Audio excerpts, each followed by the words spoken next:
ശബരിമല ശ്രീധർമ്മശാസ്താവിനെ അല്ലെങ്കിൽ ശബരിമല അയ്യപ്പനെ മുഖ്യമന്ത്രി പിണറായി വിജയൻ വന്ന് മതാതീതമായ ഒരു പ്രതിഷ്ഠയുള്ള ഒരു ക്ഷേത്രമാണ് എന്ന് പറഞ്ഞ് തെളിയിക്കേണ്ട ആവശ്യമൊന്നുമില്ല. കാരണം പിണറായി വിജയൻ ആരാണെന്നും ശബരിമല അയ്യപ്പൻ ആരാണെന്നും മലയാളികൾക്ക്, വിശ്വാസികൾക്ക്, ലോകമെമ്പാടുമുള്ള ആളുകൾക്ക് അറിയാം. അപ്പോൾ ഈ ഒരു പരിപാടി കൊണ്ട് അങ്ങനെ ഒരു സർട്ടിഫിക്കറ്റ് അടിച്ചു കൊടുക്കേണ്ട കാര്യമുണ്ടെന്ന് ഞാൻ കരുതുന്നില്ല. മതാതീതം തെളിയിച്ചില്ല എന്നതാണ് എൻ്റെ അഭിപ്രായം.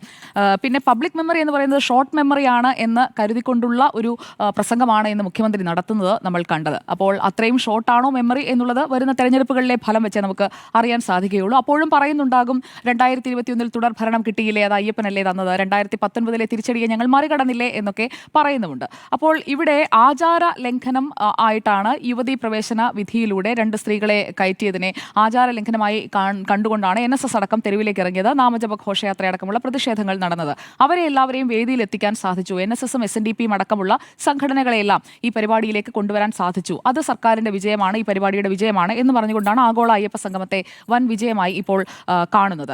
ഇത് ഒരു ഡാമേജ് കൺട്രോൾ എക്സസൈസ് എന്നുള്ള നേരത്തെ കഴിഞ്ഞ ചർച്ചകളിലെ അഭിപ്രായം ഞാൻ ആവർത്തിക്കുകയാണ്. ഇത് തങ്ങളിൽ നിന്ന് നഷ്ടപ്പെട്ടു പോയ, അകന്നുപോയ വോട്ടുകൾ തിരിച്ചു കൊണ്ടുവരാൻ വേണ്ടിയിട്ടുള്ള, വിശ്വാസികളുടെ വോട്ടുകൾ, ഹിന്ദുക്കളുടെ വോട്ടുകൾ പ്രത്യേകിച്ചും തിരിച്ചു കൊണ്ടുവരാൻ വേണ്ടിയിട്ടുള്ള ഒരു ഡാമേജ് കൺട്രോൾ എക്സസൈസ് ആണ്. അപ്പോൾ അതിന്റെ ഇന്നത്തെ ആ പ്രക്രിയ പൂർത്തിയായി കഴിഞ്ഞിരിക്കുകയാണ്. അതിലൂടെ ഹിന്ദു വോട്ടുകൾ പാർട്ടിയിലേക്ക് തിരിച്ചു വന്നു, OBC വോട്ടുകൾ തിരിച്ചു വന്നു. അത് അറിയണമെന്നുണ്ടെങ്കിൽ അത് തെരഞ്ഞെടുപ്പ് വരുമ്പോൾ മാത്രമാണ് അതിന്റെ ഡാറ്റ നമുക്ക് അറിയാൻ സാധിക്കുകയുള്ളൂ. ഇവിടെ വെള്ളാപ്പള്ളി നടേശനെ സ്വന്തം കാറിൽ കൊണ്ടുവരുന്നതിലൂടെ കൊടുക്കുന്ന സന്ദേശം എന്താണ് എന്ന് ചോദിച്ചു കഴിഞ്ഞാൽ, വെള്ളാപ്പള്ളി നടേശൻ ഇടതുപക്ഷത്തിനൊപ്പമാണ്. വെള്ളാപ്പള്ളി നടേശൻ എന്ത് പറഞ്ഞാലും ആ പറയുന്നതൊന്നും വർഗീയതയായോ അല്ലെങ്കിൽ അദ്ദേഹം പറയുന്ന വാചകങ്ങളെ, മലപ്പുറം പരാമർശമടക്കം അതെല്ലാം ഞങ്ങൾ കൂടി ഉൾക്കൊള്ളുന്ന, ഞങ്ങൾ കൂടി എൻഡോഴ്സ് ചെയ്യുന്ന വാചകങ്ങളാണ് എന്നതിൻ്റെ ഏറ്റവും കൃത്യമായ പ്രതിഫലനമാണ്. സ്വന്തം വാഹനത്തിൽ മുഖ്യമന്ത്രിയാണ്, നമ്പർ 1 കാറിൽ വരുന്നത് മുഖ്യമന്ത്രിയാണ്, അല്ലാതെ ഒരു പാർട്ടി സെക്രട്ടറിയോ പാർട്ടിയുടെ നേതാവോ അല്ല. ഒരു മുഖ്യമന്ത്രിയുടെ വാഹനത്തിൽ ഒപ്പം കൂട്ടിക്കൊണ്ടുവരുന്ന വെള്ളാപ്പള്ളി നടേശന് തൻ്റെ അതേ പദവിയുണ്ട്, അല്ലെങ്കിൽ തനിക്ക് തത്തുല്യനായ വ്യക്തിയാണ് എന്നുള്ള എൻഡോഴ്സ്മെന്റ് ആണ് കൊടുക്കുന്നത്. അതിൻ്റെയും ഫലം എന്താണ് എന്നറിയണമെങ്കിൽ നമുക്ക് അടുത്ത തെരഞ്ഞെടുപ്പ്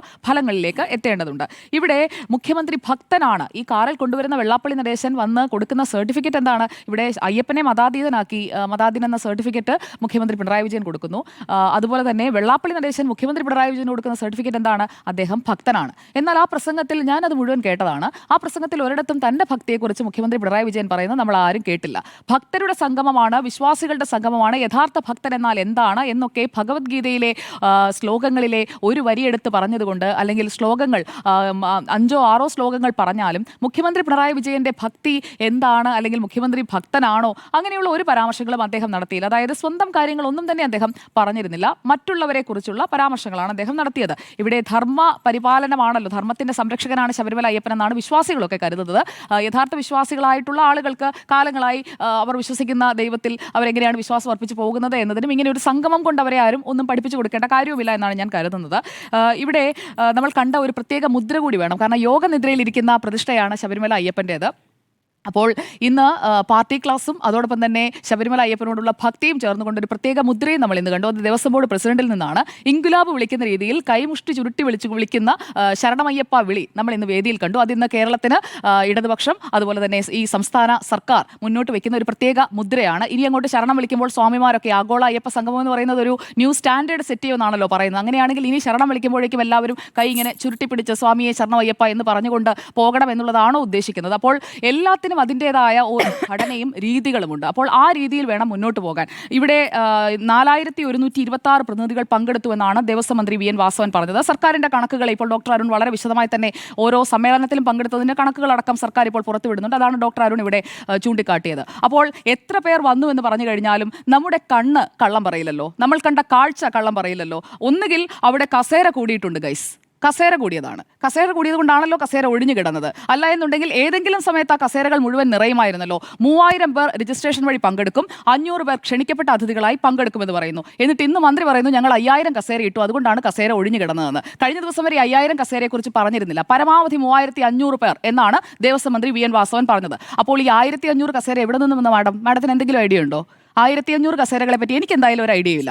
സ്പോട്ട് രജിസ്ട്രേഷൻ കൊടുക്കുന്നു. സ്പോട്ട് രജിസ്ട്രേഷൻ ഇല്ല എന്നാണ് ഇതേ ദേവസ്വം മന്ത്രി വി എൻ വാസവൻ കഴിഞ്ഞ ദിവസവും പറഞ്ഞത്. അപ്പോൾ ഇന്ന് ഈ ഒഴിഞ്ഞു കിടക്കുന്ന ദേവസ്വം ബോർഡ് പ്രസിഡന്റ് പറഞ്ഞിരുന്നു, നമ്മുടെ ബൈറ്റിലുണ്ട്. ദേവസ്വം ബോർഡ് ബാക്കി വരുന്ന ആളുകളെ, അതായത് 4126 പേരെ പങ്കെടുപ്പിക്കുമോ എന്ന് ചോദിച്ചപ്പോൾ അദ്ദേഹം പറഞ്ഞ മറുപടി എനിക്കത് നല്ല ഓർമ്മയുണ്ട്. അത് വേണമെങ്കിൽ നമ്മൾ എടുത്തു നോക്കാം.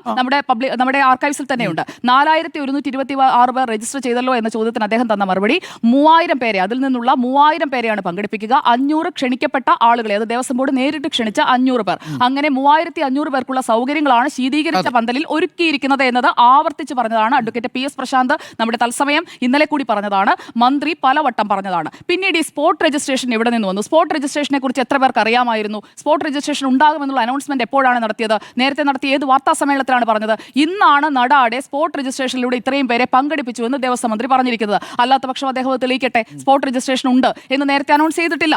അല്ലെങ്കിൽ അദ്ദേഹം ഇതിന് മുൻപുള്ള ഏതെങ്കിലും വാർത്താ സമ്മേളനത്തിൽ പറഞ്ഞതുണ്ടെങ്കിൽ ഞാൻ സമ്മതിക്കാം. അങ്ങ് പറയുന്നത് ഞാൻ അതേപടി തൊണ്ട തൊടാതെ വിഴുങ്ങാം. പക്ഷേ പറഞ്ഞതിൽ തന്നെ മുഖ്യമന്ത്രി പ്രസംഗിക്കുമ്പോഴാണ് ഒഴിഞ്ഞ കസേരകൾ കാണുന്നത്. അല്ല, മുഖ്യമന്ത്രി പ്രസംഗിക്കുമ്പോൾ മുഖ്യമന്ത്രി പ്രസംഗിക്കുന്നതിന്റെ LED സ്ക്രീനിന് തൊട്ട് മുന്നിൽ ഒഴിഞ്ഞു കിടക്കുന്ന പാക്ക് ഓഫ്, അതായത് ഒരു റോയോ 2 റോയോ അല്ല, തുടർച്ചയായി കിടക്കുന്ന റോസ്. മുഖ്യമന്ത്രി പ്രസംഗിക്കുമ്പോൾ ഞാൻ പൂർത്തിയാക്കട്ടെ ഡോക്ടർ അരുൺ, പൂർത്തിയാക്കിക്കോട്ടെ. താങ്കളുടെ അവസരം താങ്കൾ കൂടുതൽ സമയമെടുത്ത് വിനിയോഗിച്ചതാണല്ലോ. അപ്പോൾ ഇവിടെ ഒഴിഞ്ഞ കസേരകൾ മാപ്പുസാക്ഷിയായി അവിടെ ഉണ്ടായിരുന്നു എന്നുള്ളത് വ്യക്തമാണ്. ആ കസേരയിലുള്ളവരൊക്കെ മുഖ്യമന്ത്രിയുടെ പ്രസംഗം കഴിഞ്ഞ ഉടനെ സ്വിച്ചിട്ട പോലെ അപ്രത്യക്ഷരായി എവിടേക്ക് പോയി എന്നാണ്. മുഖ്യമന്ത്രിയുടെ പ്രസംഗം കഴിഞ്ഞതിന് ശേഷം വീണ്ടും സമയം കഴിഞ്ഞിട്ടാണ് ഈ സെഷനുകളായിട്ടുള്ള ചർച്ചകളൊക്കെ നടന്നത്. കാരണം അവിടെ ഉണ്ടായിരുന്ന എല്ലാവർക്കും 3 സെഷനുകളിലും പങ്കെടുക്കുന്നതിന് വേണ്ടിയിട്ടുള്ള ക്രമീകരണങ്ങളായിരുന്നു അവിടെ ഒരുക്കിയിരുന്നത്. ഓരോ സെഷനിലും പങ്കെടുത്ത എത്ര പേർ ഫോംസ് ഫില്ല് ചെയ്തിട്ടുണ്ട്, എത്ര പേർ അഭിപ്രായങ്ങൾ അവിടെ വെച്ച് രേഖപ്പെടുത്തിയിട്ടുണ്ട്, ആ കണക്കുകളും കൂടി എടുത്തു നോക്കുമ്പോൾ ഒരു സെഷനിലും 1000-ൽ കൂടുതൽ ആളുകളില്ല. ഒരു സെഷനിലും 1000-ൽ കൂടുതൽ ആളുകൾ പങ്കെടുത്തില്ല. നമ്മുടെ റിപ്പോർട്ടേഴ്സിനെയാണ് ഞാൻ കോട്ട് ചെയ്യുന്നത്. നമ്മൾ ഇന്ന് വൈകുന്നേരം അതിന്റെ കണക്ക് എടുക്കുകയും ചെയ്തു, എത്ര പേർ അഭിപ്രായം രേഖപ്പെടുത്തി എന്നുള്ളത്. അപ്പോൾ അഭിപ്രായം രേഖപ്പെടുത്തിയത് 1000-ൽ കൂടുതലില്ലെങ്കിൽ ഈ 4126-ൽ ഒരു സെഷനിലും പങ്കെടുക്കാതെ കുറച്ച് പേർ മാറി നിന്നു. അങ്ങനെയാണെങ്കിൽ അവർ സർക്കാർ ജീവനക്കാരായിരിക്കും. മലബാർ ദേവസ്വം ബോർഡിൽ നിന്നും ആളുകൾ അവിടെ വണ്ടി വിളിച്ചു വന്നിട്ടുണ്ട്. ആ വിളിച്ചവർ ഞങ്ങൾ അവിടെ എത്തിയിട്ടുണ്ട് കേട്ടോ, പ്രസാദിനെ കണ്ടില്ല എന്ന് പറഞ്ഞ് എന്നെ വിളിച്ചായിരുന്നു. ഡയറക്റ്റ് ആണ്, ഹോട്ട്സ് മൗത്ത് ആണ്. മലബാർ ദേവസ്വം പങ്കെടുക്കാൻ പാടുമല്ലോ, പങ്കെടുക്കണമല്ലോ. ഞാൻ പറയട്ടെ, പങ്കെടുക്കണമല്ലോ. ദേവസ്വം ബോർഡ് ജീവനക്കാരെ എണ്ണം അല്ല 4126. താങ്കൾ അസ്വസ്ഥനാകാതെ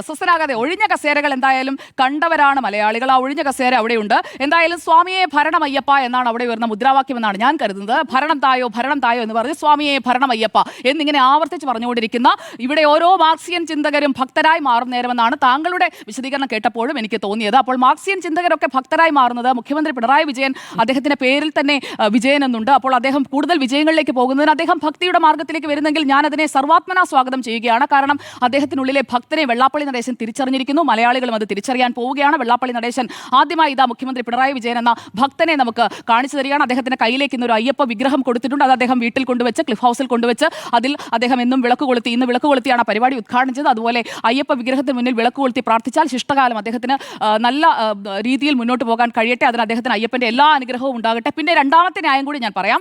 തണുപ്പ് കൂടുതലായതുകൊണ്ട് എല്ലാവരും എഴുന്നേറ്റ് പോയി. കല്ലും മുള്ളും ചവിട്ടി കാനന്റെ പാതയിലൂടെയും അല്ലാതെയും ശബരിമല അയ്യപ്പനെ കാണാൻ പോകുന്ന വൃശ്ചികം ധനു മാസങ്ങളിലാണ്. ഏറ്റവും കൂടുതൽ തണുപ്പുള്ള മാസത്തിൽ മണ്ഡല മകരവിളക്ക് തീർത്ഥാടനത്തിന് പോകുന്നവർ AC-യുടെ തണുപ്പ് കാരണം എഴുന്നേറ്റ് പോയത്രേ. എന്തൊരു ന്യായമാണ്! ന്യായം പറയുന്നതിന് ഒരു എന്തെങ്കിലും ഒരു ലോജിക്ക് വേണ്ടേ? AC-യുടെ തണുപ്പ് കൂടുതലായതുകൊണ്ട് മാഡം ന്യായം അവിടെ പറഞ്ഞ ന്യായമാണ്, അവിടെ കേട്ട ബൈറ്റാണ്. അവിടെ ഇത് ഭീമൻ രഘു മറ്റേ എഴുന്നേറ്റ് നിന്ന് ന്യായീകരിക്കുന്ന അല്ല, നമ്മുടെ തന്നെ പറയട്ടെ അല്ല മന്ത്രി അല്ലല്ല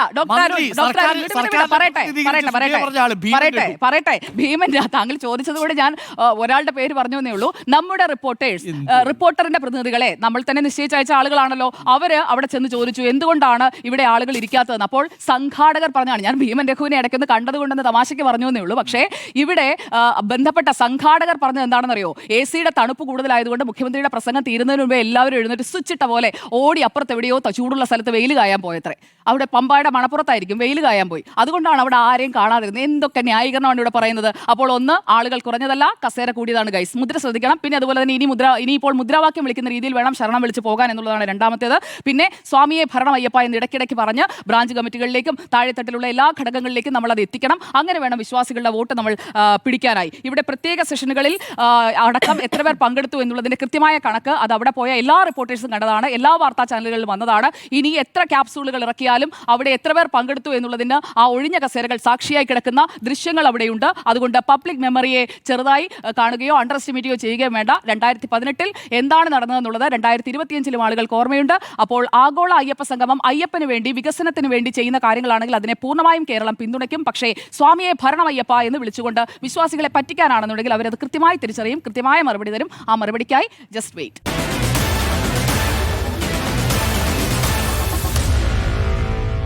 Meet the editors.